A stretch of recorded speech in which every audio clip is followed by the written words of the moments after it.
તો ખતરનાક ટાસ્ક આપતી વિડીયો ગેમ માસૂમ બાળકોના માનસ પર કેટલી ખતરનાક અસર કરે છે તેનો નમૂનો અમરેલી જિલ્લાની શાળામાંથી સામે આવ્યો છે।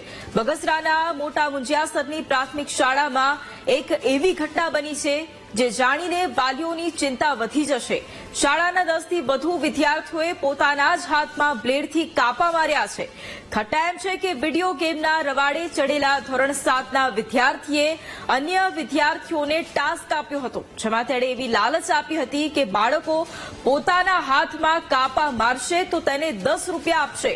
જો વિદ્યાર્થીઓ આવું નહીં કરી શકે તો તેમની પાસેથી 5 રૂપિયા લેવામાં આવશે। અને આમ અન્ય વિદ્યાર્થીઓમાં વાત પ્રસરતા 12 થી પણ વધુ બાળકોએ પોતાના જ હાથમાં બ્લેડથી ઘા માર્યા છે અને શાળાના સંચાલકોએ વાલીઓને જાણ કરવાના બદલે મામલો દબાવવાના પ્રયાસ કર્યા। તેમણે છાત્રોને એવી સૂચના આપી કે પોતાના ઘરે વાત નહીં કરવી, જેથી બાળકોએ માતા પિતાથી વાત છુપાવી હતી।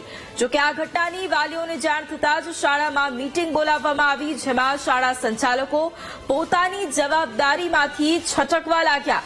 સંચાલકોએ કહ્યું કે શાળામાં બાળકોને કંઈ થાય તો તેની જવાબદારી વાલીઓની છે। આ ઘટનામાં ગામના સરપંચે પોલીસને પણ જાણ કરી છે। હવે પોલીસ ઊંડાણપૂર્વક આ મુદ્દાની આ મામલે તપાસ કરી રહી છે।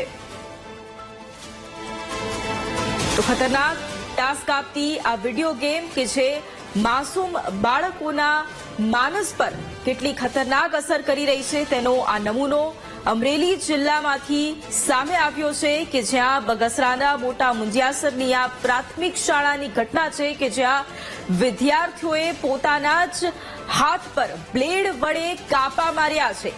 વાલીઓને આ ઘટનાની જાણ થતાં જ વાલીઓ શાળા ખાતે પણ પહોંચ્યા હતા, પરંતુ શાળા સંચાલકો દ્વારા લૂલો બચાવ કરવામાં આવ્યો।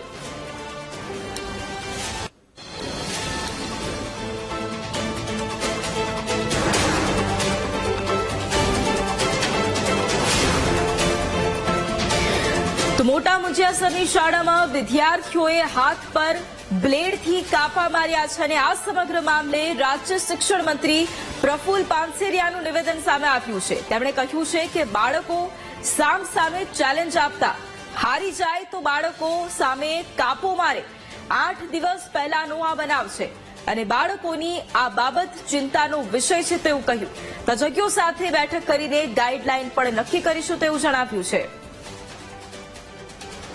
મેં જે જાણકારી મેળવી એ પ્રમાણે બાળકો સામે ચેલેન્જ આપે, ગેમમાં જેમ ચેલેન્જ આપે, કોઈ ડેન્જરસ વસ્તુ કરવાની હોય, કોઈ કૂદકો મારવાનો હોય, એ રીતે શાર્પનરનું જે પેન્સિલ અણી કાઢવાનો જે સંચો હોય એનું જે બ્લેડનું પેલું હોય, હારી જાય તો સામે મારે પોતાના રીતે। આમાં કોઈ હુમલો થયો છે, બહારના લોકો એમને મારે, પોતે સામે ચેલેન્જથી પણ વાલીઓ માટે, શિક્ષણ માટે અને દરેક શાળા સરકારી હોય કે પ્રાઇવેટ હોય આપણા માટે આ રેડ સિગ્નલ છે અને આપણા માટે આ ડેન્જરસ વાત છે। ત્યારે આદરણીય મુખ્યમંત્રી ભૂપેન્દ્રભાઈ પટેલ સાહેબ 4 મહિનાથી આ બાબતમાં ગંભીરતા લઈ રહ્યા છે અને સોશિયલ મીડિયા અને આવી ગેમો પર આપણે શું કરી શકીએ એની ખૂબ તજજ્ઞો સાથેની મિટિંગો કરીને આપણે એની ચોક્કસ ગાઈડલાઇન્સ પણ નક્કી કરવાના છીએ। ત્યારે આપણે સૌ સાથે મળીને બાળકના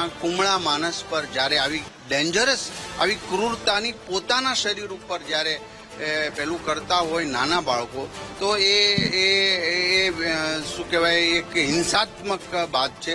જેટલી ગેમ જોવો, જે જોવો, એમાં ગન હોય, તલવારો હોય, વગેરે સામે મારતા આગળ જવું, આ એક એના માઇન્ડની અંદર વિકૃતતા પેદા કરે છે। ત્યારે એની તપાસ થઈ ચૂકી। 8 દિવસ પહેલાનો આ પ્રાથમિક શાળાનો બનાવ છે। મને પ્રાથમિક બેઝ પર મળ્યું 40 બાળકો નથી પણ 10 થી 12 બાળકો છે, છતાં મેં તમામ રિપોર્ટ આજ સાંજ સુધીમાં ફરી વખત ત્યાં જઈ મને મંગાવવાનો સૂચના આપી છે।